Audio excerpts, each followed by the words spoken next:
Assalamualaikum warahmatullahi wabarakatuh. Perhatikan dengan siapa kita berkawan. Siapakah kawan-kawan baik kita? Apa yang kita terikut-ikut kawan kita lakukan? Adakah perkara-perkara yang baik ataupun sebaliknya?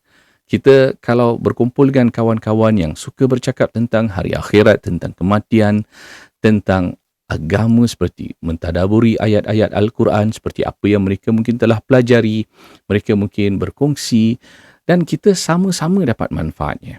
Dan tentunya setiap kali kita berkumpul memikirkan tentang kebesaran Allah Subhanahu Wa Taala, Allah akan jaga kita, Allah akan pelihara kita dan kawan-kawan kita. Sebaliknya, kita campur dengan kawan-kawan, orang-orang yang suka mengumpat, bercakap tentang hal orang lain, kita akan terikut-ikut juga bercakap tentang hal orang lain.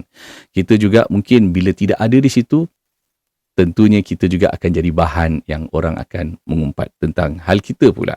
Jadi, pilihlah kawan-kawan kita.